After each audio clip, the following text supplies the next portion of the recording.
اب اس میں آپ کو گنواتا ہوں یہ امتحانات کڑے کون کون سے امتحان ہیں جن سے انسان گزرتا ہے، جس کا میں نے کہا ہے کامل مرقع ہے حضرت ابراہیم علیہ السلام کی شخصیت۔ سب سے پہلا انسان کا امتحان جو ہے اس کے عقل کا، شعور کا،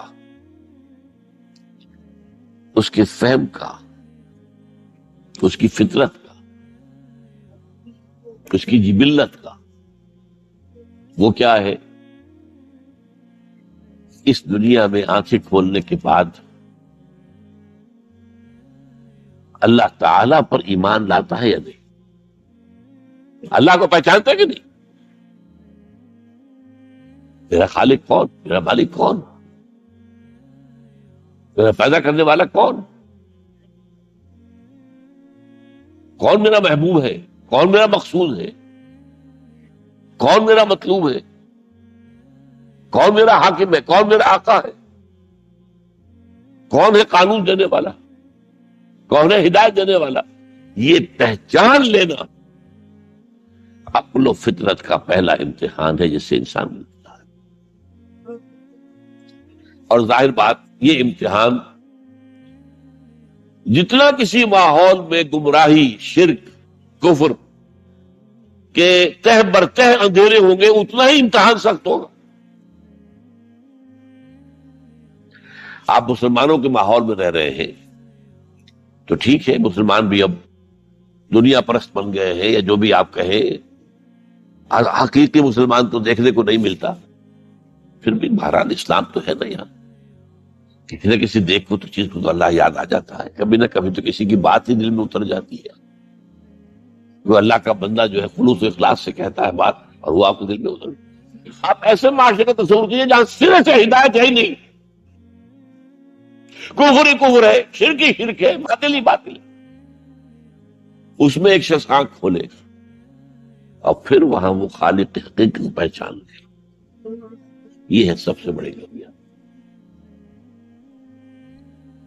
آپ کو معلوم ہے قرآن مجید میں سورہ انعام میں پورا قصہ بیان ہوا ہے، جس ماحول میں کہ حضرت ابراہیم نے آنکھ کھولی ہے وہ ماحول کون سا ہے؟ ہر طرح کا شرک وہاں پر انتہائی درجے میں موجود، سورج اور چاند اور ستاروں کی پرستش، بتوں کی پرستش، اور سیاسی شرک۔ بادشاہ کہتا تھا میں خدا ہوں، نمرود جو دعویٰ تھا فرعون کا وہی اس کا تھا۔ کہیں سے کوئی توحید، کوئی اللہ کی بات، کوئی نیکی کی بات، کہیں کوئی روشنی، کوئی کرن اس معاشرے میں تھی؟ اس معاشرے میں خالص اللہ نے جو فطرت سلیم عطا کی تھی اور جو عقل سلیم عطا کیا تھا اس کی روشنی میں سفر کرتے ہوئے ان تمام معبودوں کا انکار کر کے انی وجہت وجہی للذی فطر السماوات والارض حنیفا وانا من المشرکین، میں تمہارے ان معبودوں کو نہیں مانتا، میں ان کی نفی کرتا ہوں، ان سب کا باغی ہوں، یہ سب گمراہی ہے، میں نے اپنا رخ کر لیا ہے ہر طرف سے یکسو ہو کر اس ہستی کی طرف جو آسمان اور زمین کی خالق، سورج کا بنانے والا۔ میں سورج کو نہیں پوچھتا، سورج کے بنانے والے کو پوچھتا ہوں۔ میں چاند کا پجاری نہیں ہوں، چاند کے خالق کا پجاری ہوں۔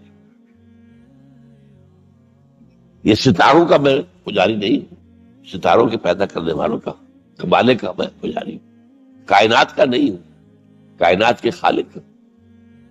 انی وجہت وجہی للذی فطر السماوات والارض حنیفا وما انا من المشرکین۔ یہ پہلا امتحان ہے۔ دیکھیے اپنے اوپر قیاس نہ کیجیے، آپ جو اللہ نے پیدا کیا مسلمانوں کے گھر میں، آپ کے ایک کان میں پیدا ہوتے ہی اذان کہہ دی گئی، دوسرے میں اقامت کہہ دی گئی، آخر کہیں نہ کہیں تو اثر اس کا ہوتا ہوگا نا، تبھی تو، ورنہ یہ بے مقصد تو کام نہیں۔ اگر حضور سے مسنون ہے یہ، کیا پتا ہمارے تحت شعور کی کون سی ٹیپ جو ہے وہ اس وقت چل رہی ہو اور اس کے اوپر جو ہے یہ نقش ہو گئے، کچھ نہیں کہہ سکتے۔ لیکن وہاں کچھ بھی نہیں، کفر ہی کفر، سیاسی شرک، مذہبی شرک، ستارہ پرستی کا شرک، بت پرستی کا شرک۔ اس میں ایک نوجوان، سلیم الفطرت نوجوان، اس نے ان تمام سے رخ موڑ کر ایک اللہ کی ہستی کی طرف۔ اب آپ سوچئے دوسرا امتحان آتا ہے، حق پہنچ تو گئے، حق پر کھڑے رہنا آسان نہیں ہے۔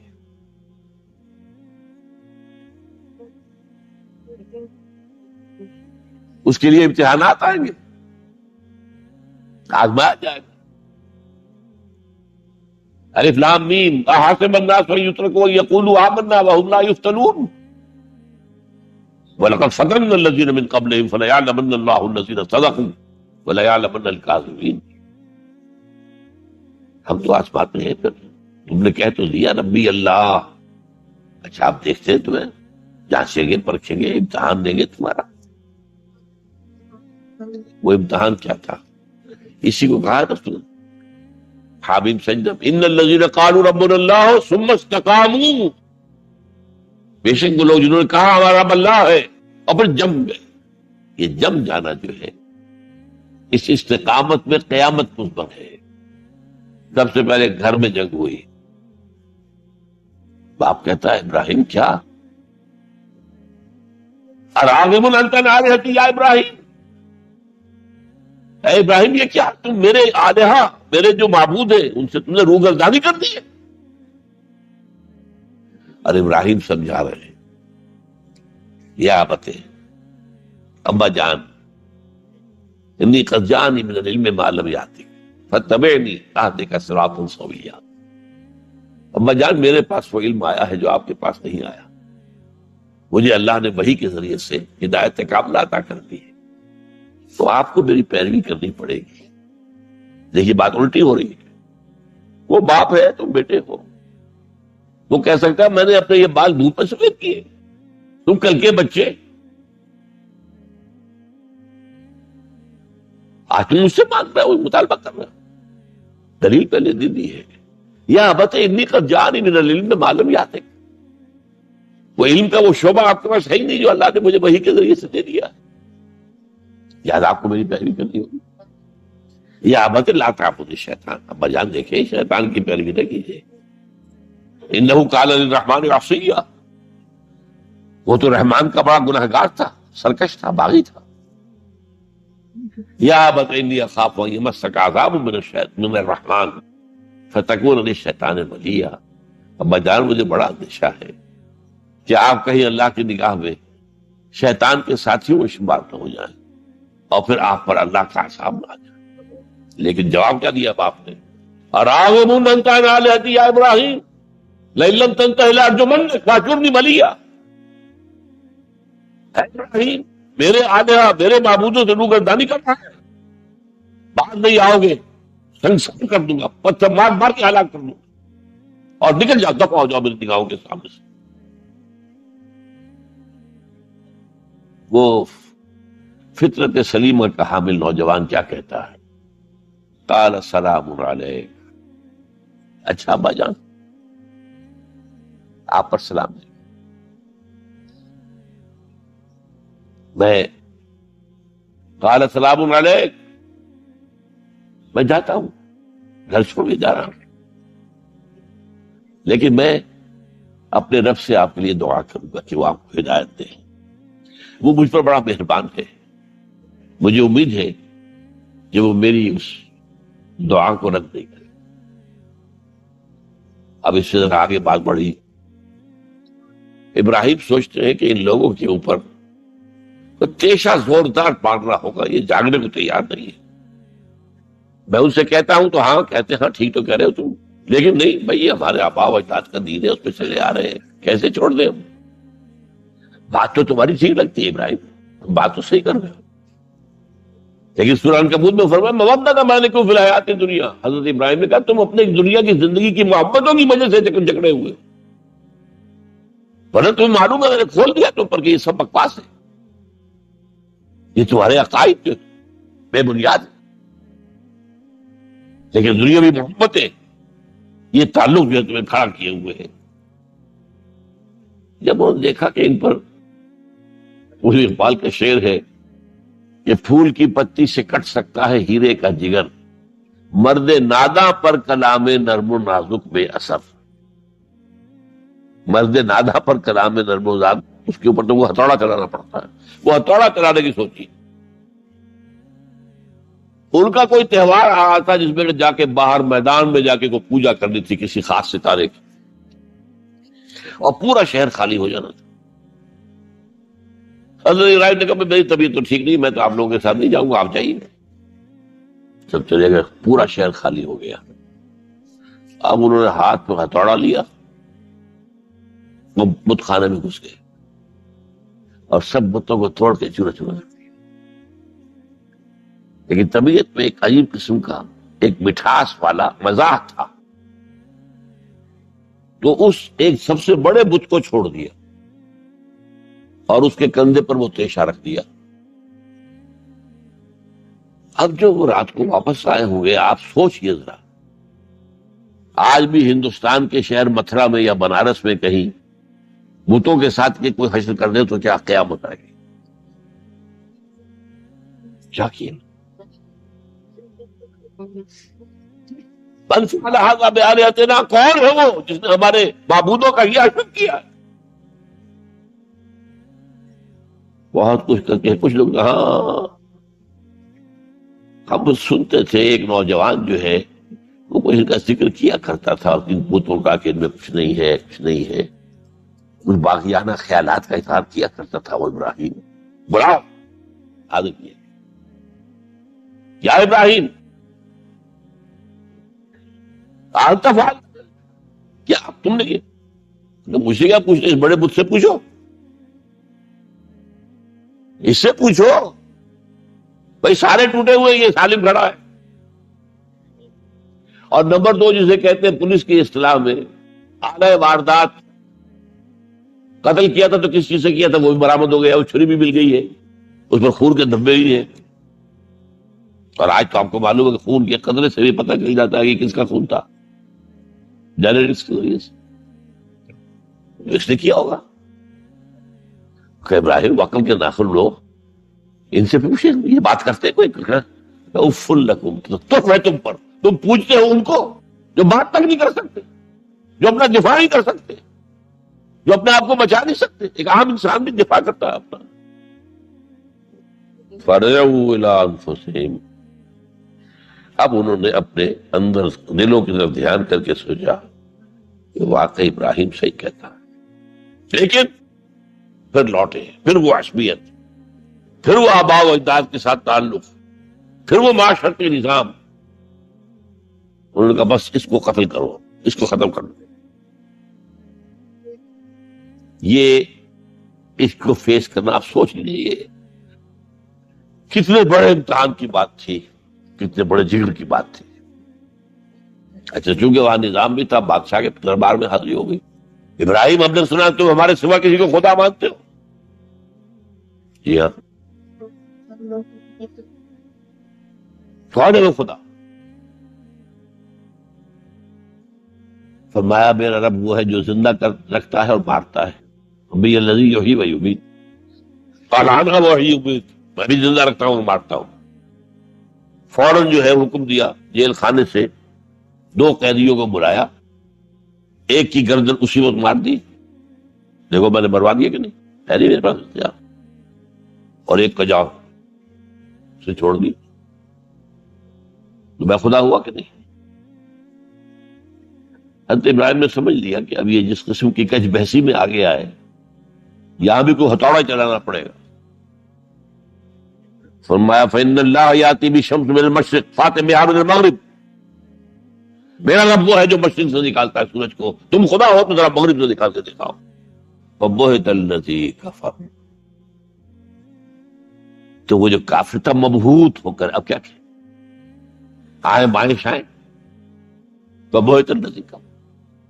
لیکن میں یہاں پہ جو زور دے رہا ہوں، آپ اس ہمت، اس قوت ارادی کا اندازہ کیجئے کہ جو ایک بڑے زبردست بادشاہ کے میں سامنے کھڑے ہو کر یہ بات کر رہا اور ڈٹ کر کرا رہا، آنکھوں میں آنکھیں ڈال کر رہا. ان الذين قالوا ربنا الله ثم استقاموا تتنزل عليهم الملائكة الا تخافوا ولا تحزنوا وابشروا بالجنة التي كنتم توعدون. یہ کیفیت. تو پہلا امتحان تو ہے ان مادی غلافوں میں لپٹے ہوئے ہونے کے باوجود حق کو پہچان لینا. اس مادی کائنات میں گم نہ ہو جانا، اس سے ماورا، اس سے بلندتر ہو کر اس ہستی کو پہچاننا جس نے اس کو پیدا کیا. انی وجہت وجہی للذی فطر السماوات والارض حنیفا وما انا من المشرکین. پھر اس پر قائم رہنا اور بڑے سے بڑا رزق لینا. آپ نے گھر سے نکال دیا، ٹھیک ہے چل جا رہا ہوں. قال السلام علیک ساستغفر لک ربی انہ کان بی حفیہ. موت کو فیس کیا ہے، اس طرح کیا ہے. اور کیسا جواب دیا ہو، کیسا. میں نے کہا ایک مذاق کا انداز تھا ان کے عمل میں کہ اس سے پوچھو ایک صحیح سالم کھڑا باقی ٹوٹے ہوئے تو کرنے والا یہ سرکمسٹانشل ایویڈنس کیا ہوتا ہو. آج بھی آپ کے ہاں مقدمات کے اندر ایک سرکمسٹانشل ایویڈنس بھی تو ہوتا ہے. حالات قرائن کی کیا گواہی ہے. تو وہ سالم میں باقی سب ٹوٹے ہوئے. دوسرے یہ کہ آلہ جو ہے اس کے پاس سے برآمد ہو رہا ہے، کندھے پر رکھا ہوں. اور پھر یہ کہ بادشاہ کے دربار میں جا کر جس طرح اس کی انکار کیا ہے خدائی کا. ان کا ٹھیک ہے، اس کو تو اب زندہ آگ میں گتا لو اور یہ گر جا ختم کرو بس. ہم اچھا اس کے لیے تیاریاں کی گئی ہے. سورہ صافات میں اس کا ذکر موجود ہے. تو اب حضرت ابراہیم دیکھ رہے ہیں کہ میرے لیے آگ الاؤ تیار ہو رہا ہے بہت بڑا. ایک اوپر مچان بنائی گئی ہے جہاں سے کہ ان کو پھینکنا ہے آگ میں. سب ہو رہا ہے. وہ سب یہ کس لیے کر رہے تھے؟ یہ نوجوان پہ ہوش ٹھکانے آ جائیں گے جب آگ دیکھے گا سامنے. ابھی تو کوئی آیا نہیں نا امتحان اس پر. اسی لیے قرآن میں آیا ہے کہ ہم نے ان کو ناکام کر دیا جنہوں نے کہ یہ آزمائش ڈالی تھی. حضرت ابراہیم کود گئے. اقبال کہتا ہے بے خطر کود پڑا آتش نمرود میں عشق، عقل ہے محو تماشائے لبے بام ابھی. دیکھیے یہ دو عقلیں ہیں، یہ سمجھ لیجیے. ایک عقل وہ ہے جو پہچان لے، ایک عقل وہ ہے جو آگے چلنے سے روکے. دیکھو دماغ ٹھیک نہیں تمہارا، کیا کر رہے ہو؟ اپنی جان سے کھیل رہے ہو، جان سے چلے جاؤ گے. تو عقل جو ہے ایک معنی میں وہ حقیقت کو پہچاننے میں مددگار ہے، اگرچہ منزل تک نہیں پہنچا سکتی. گزر جا عقل سے آگے کہ یہ نور چراغ راہ ہے، منزل نہیں ہے. پاس چراغ رکھا تو روشنی تو ہو جائے گی نا، کچھ نہ کچھ دکھا دے گی. بس یہ چراغ راہ ہے، یہ آخری منزل تک عقل نہیں پہچان سکتی. یہ تو فطرت انسانی ہے، قلب ہے، روح انسانی ہے، وہ پہچانتی ہے. اور عقل گو آستان سے دور نہیں، اس کی قسمت میں پر حضور نہیں، حاضری نہیں ہوتی وہاں. اللہ تک پہنچانے والی شے عشق ہے، اللہ کی محبت ہے. آگے چلنے سے تو عقل روک. عقل کا لفظ جو ہے وہ اس سے پہلے یقیناً کئی مرتبہ میں نے یہاں پہ بیان کیا ہوگا. عقل کے معنی ہے روکنے والے. یہ جو سعودیز جو ہے وہ اپنے سروں کے اوپر ایک مانتے ہیں، کوئی سنہرے رنگ کا ہوتا ہے، کچھ ہوتا ہے اس رومال کے اوپر. اس کو اقال کہتے ہیں، اقال. یہ ان کی پرانی بدویانہ، جب ان کو کھانے پینے کو بھی نہیں ملتا تھا، بھوکے پیاسے ننگے پاؤں ننگے بدن رہتے تھے، اس وقت ایک رواج ہے. ان کی ساری زندگی جو ہے گھومتی تھی اونٹ کے گرد. اونٹی کا گوشت کھا لینا ہے، اونٹی کا دودھ پی لینا ہے، اونٹ کے اوپر سواری کر لینی ہے، اونٹ کی کھال سے جو ہے وہ خیمے بنا لینے ہیں، اونٹ کے بالوں سے اپنے لیے کوئی کمبل بنا. اونٹ ہی اونٹ تھا. جیسے ہمارے یہاں پنجاب میں جن علاقوں کو کہا جاتا ہے جو جانگلی علاقہ، وہ بھینس ہی بھینس تھی، بھینس کا کلچر تھا وہاں. بھینس کا دودھ پی لیا، بھینس کے مکھن سے کھا لیا، لسی سے نہا لیے، یہ ساری چیزیں جو ہے بھینس کا گوشت کھا لیا، بھینس ہی بھینس تھی، اور کیا تھا؟ یہ مج کلچر تھا یہاں کا سارا، یہ جو آپ کے ہاں جانگلی کہلاتے ہیں، یہ تو آباد کار آئے ہیں جلندھر سے، ہوشیارپور سے، گرداسپور سے، وہ آباد کاروں نے آ کے پھر یہاں پر جو ہے وہ ساری چیزیں بتائی ہیں، ورنہ یار کس کو جانتے؟ گڑ کی نہیں جانتے، گڑ کس بلا کا نام نہیں جانتے، چینی تو بہت دور کی بات، گڑ نہیں جانتے۔ تو ان کا یار کیا معاملہ تھا؟ اونٹ ہے، اب اونٹ کا یہ ہے کہ جب آپ بدو سواری کر کے جا رہا ہے، ایک جگہ پر اترا ہے، اسے پیشاب کرنا ہے، کچھ اور کرنا ہے، اب اس خطرے سے کہ کہیں اونٹ بھاگ نہ جائے، اس کے ایک گھٹنے کو ایک رسی سے باندھ دیتا تھا۔ اب 3 پاؤں رہ گئے، 3 پاؤں سے اچک تو سکتا ہے، وہ بھاگ تو نہیں سکتا، تو اچک کر وہ اگر کہیں آس پاس درخت ہے، کیکر کا درخت ہے، وہ ناشتہ کچھ کر لے، کھانے کی کوئی حرج نہیں ہے، کہ بھاگے نا۔ تو وہ جو رسی جس سے اونٹ باندھتے تھے، اس کا گھٹنا، وہ اب کیا ہوا؟ اسے جانا ہے سفر پر دوبارہ، وہ جائے گا، وہ رسی وہاں سے کھول کے سر پہ باندھتے، کاٹ کے رسی کو، یہ اقال۔ اب وہ سنہری بھی ہوتے ہیں، کیا کیا خوبصورت ہوتے ہیں، لاکھوں روپے کا ہوتا ہے، لیکن تہذیبی پس منظر اس کا یہ ہے۔ اب ظاہر بات ہے کہ وہ تو لوگ، اس لیے حدیث میں یہ لفظ آیا ہے، ایک مرتبہ حضور مسجد نبی میں تشریف فرما تھے، باہر کوئی بدو آئے صحابی باہر سے، اور انہوں نے اپنے اونٹ کا یا اونٹنی کا گھٹنا نہیں باندھا، اسے ویسے ہی چھوڑ کے اندر آ گئے۔ حضور نے فرمایا تم نے اس کا گھٹنا کیوں نہیں باندھا؟ جواب دیا میں نے اللہ پر توکل کیا۔ فرمایا غلط، اعقلھا ثم توکل، پہلے اس کا گھٹنا باندھو پھر توکل کرو۔ وسائل کا استعمال ترک کر دینا توکل نہیں ہے۔ ہاں یہ سمجھو کہ وسائل کے ذریعے سے نہیں ہوگا، جو بھی کچھ ہوگا اللہ کی چیز سے ہوگا، لیکن وسائل کا استعمال تو کرنا ہے، وہ توکل اسلام میں نہیں، جو رہبانیت کا توکل ہے۔ بہرحال تو یہ اب جو ہے عقل جو ہے، اب اس وقت جو کہ بے خطر کود پڑا آتش نمرود میں عشق، عقل ہے محو تماشائے لبے بام، ابھی عقل تو وہیں پر کھڑی ہوئی ہے، سوچ رہی ہے کودنا چاہیے کہ نہیں کودنا چاہیے، اور ابراہیم کود بھی چکا۔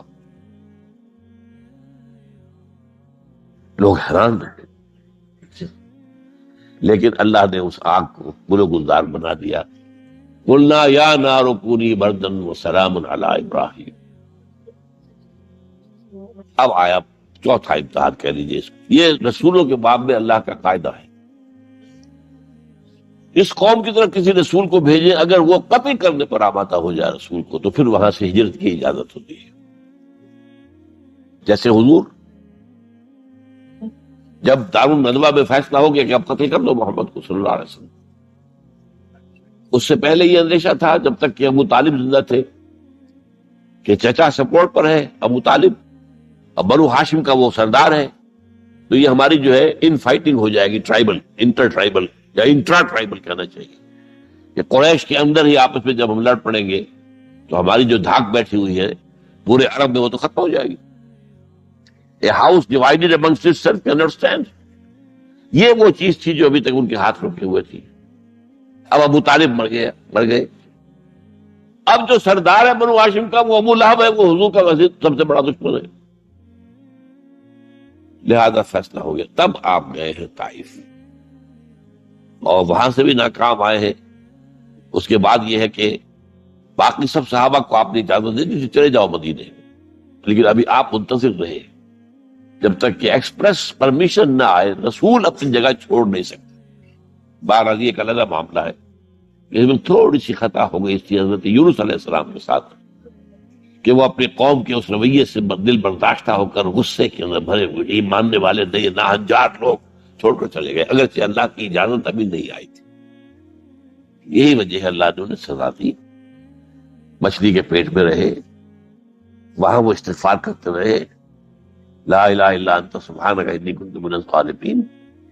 پھر اس ویل مچھلی نے اگل دیا ان کو، اور ساحل کے اوپر رہے، اس کا پورا ذکر ہے قرآن مجید میں۔ 12 تو یہ اب معاملہ آ گیا وطن کو چھوڑنے کا، لہذا ہجرت کی۔ اب ان قال انی ذاہب الی ربی سیہدین، ٹھیک ہے تم لوگوں کا حال یہ ہے، میں نے تمہیں ہر طرح سمجھایا، نرم بھی سمجھایا، گرم بھی سمجھایا، تمہارے اوپر ہتھوڑے بھی برسائے اور پھول بھی برسائے، تم کسی طرح ماننے والے نہیں، اب تم میری جان کے دشمن بن گئے ہو تو ٹھیک ہے، پھر میں جاتا ہوں. انی ذاہب اللہ ربی سیہدین رب ہب لی من الصالحین. ایک دعا اور نکل آئی اس وقت سے، اے اللہ مجھے صالح اولاد عطا فرما. 80 برس سے تجاوز ہو چکی تھی عمر، اولاد نہیں تھی. آپ کے اپنے خاندان سے تھی جو اہلیہ تھی سارا رضی اللہ تعالی عنہ، بانجھ نہیں ہوئی، اولاد نہیں ہوئی، اللہ کی مرضی. بہرحال حضرت ابراہیم کے ساتھ ہجرت کرنے والوں میں حضرت سارہ بھی تھی آپ کی اہلیہ، حضرت لوط بھی تھے آپ کے بھتیجے، اور حضرت لوط کی اہلیہ بھی تھی. یہ اہلیہ جو ہے لوط کی، یہ مومنہ تھی، یہ ساتھ انہوں نے ہجرت کی. بعد میں جب انہیں اللہ تعالیٰ کے حکم سے حضرت ابراہیم نے بھیج دیا سدوم اور عامورہ کی بستیوں کی طرف، تو وہاں شاید معلوم ہوتا کوئی اور شادی کی ہے، وہ کافرہ رہی، اور اس نے جو ہے حضرت لوط کے ساتھ جو ہے خیانت کا معاملہ کیا. وہ ایک علیحدہ معاملہ ہے. بہرحال اس وقت جو دعا کی رب ہب لی من الصالحین، اس کے جواب میں اللہ نے فوراً ہم نے اسے ایک غلام فبشرناہ بغلام حلیم، ہم نے انہیں بشارت دے دی ایک بہت ہی بردبار، حلیم الطبع، متحمل مزاج بیٹے کی. یہ اسماعیل کی تعریف ہے. نوٹ کر لیجیے گا، دوسرے بیٹے ہوئے حضرت سارہ کے بعد میں، ان کو کہا گیا ہے غلام علیم عالم. حضرت اسماعیل کے لیے کہا گیا ہے غلام حلیم، بہت بڑے حلیم، متحمل مزاج، بہت بادشاہ. اس کا بھی تھوڑی سی داستان بیان کر دوں. حضرت سارہ کہاں کے یہاں اولاد نہیں تھی. حضرت ابراہیم ہجرت کر کے آئے تھے، کہاں سے پیدا کہاں ہوئے تھے؟ شہر ار، یہ جو عراق کا اس وقت کا سب سے بڑا شہر تھا، صدر مقام تھا، وہاں پیدا ہوئے تھے. وہاں سے ہجرت کر کے کہاں آئے؟ شام میں علاقہ، خاص طور پر فلسطین کا جو ہے کنعان، یہاں آ کر آپ نے ڈیرا اپنا جما لیا.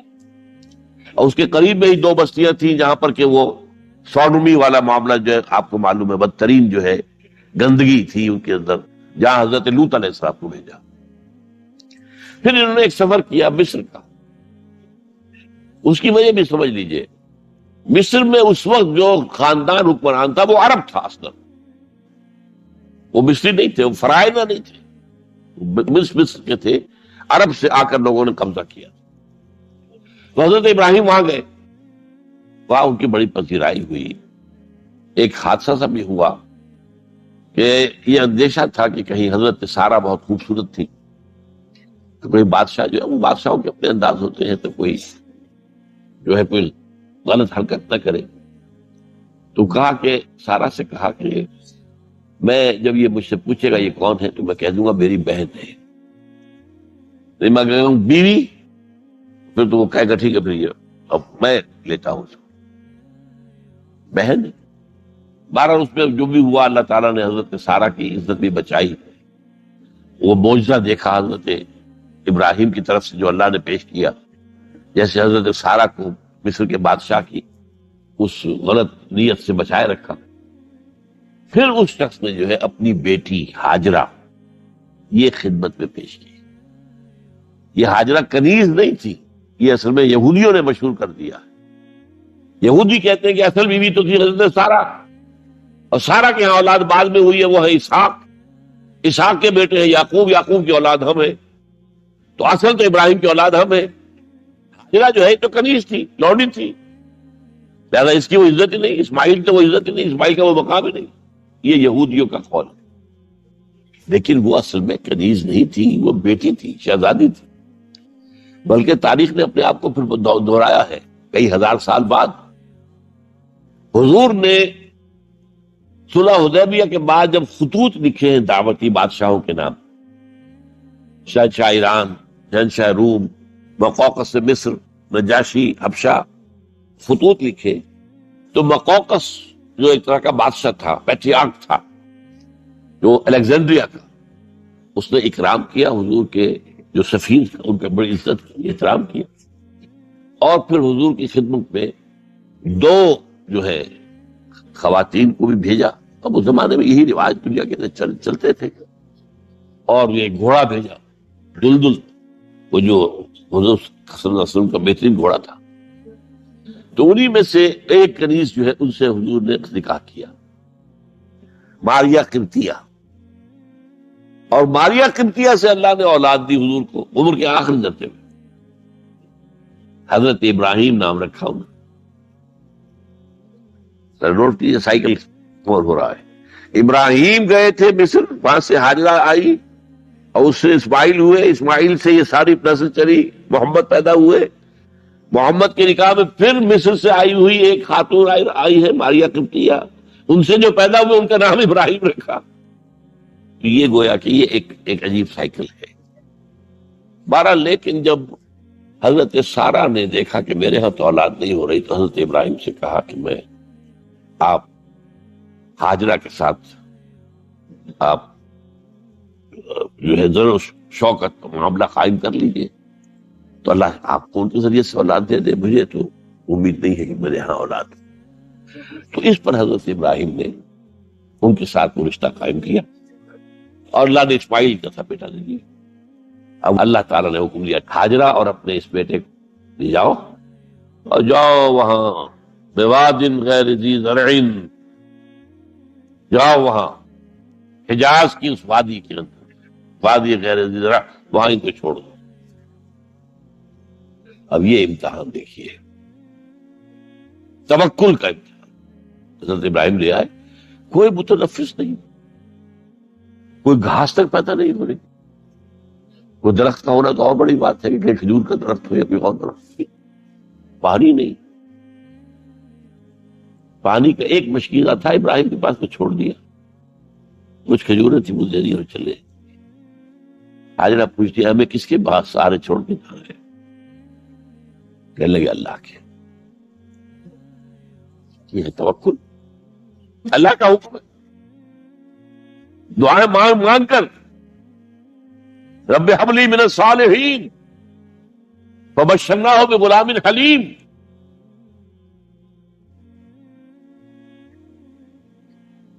اب وہ بچہ آتے رہتے تھے، چکر لگاتے تھے.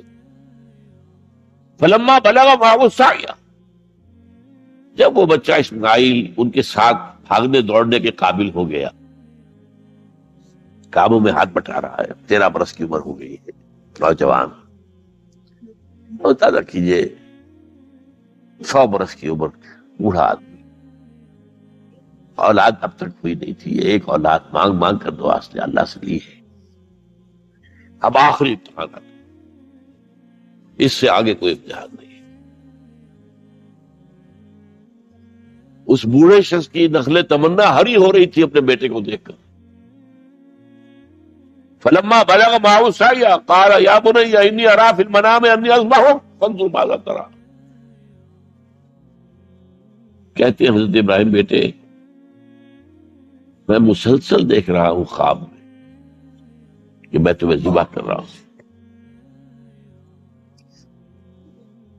تو دیکھو غور کرو تمہاری رائے کیا ہے. نبی کا خواب بھی وہی ہوتا ہے، اس میں کوئی شیطنت جو ہے، کوئی شیاطین جن و انس کی کوئی مداخلت نہیں ہوتی. پھر یہ کہ پے بپے 3 دن یا بنی انی اری فی المنام انی اذبحک فانظر ماذا تری. اب جواب سنیے، وہ حلیم. یا ابت افعل ما تؤمر ستجدنی انشاءاللہ من الصابرین. ابا جان کر گزریے جو آپ کو حکم ہو رہا ہے. تومر امرتا نہیں، تومر حکم ہو رہا ہے. جب 3 دفعہ آپ کو یہ حکم ہو گیا اللہ کی طرف سے تو پھر دیر کاہے پہ.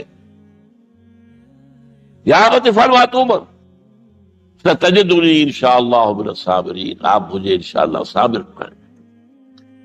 یہ وہ صابر اور حلیم ہونے کی شان ہے. جان دینے کے لیے تیار.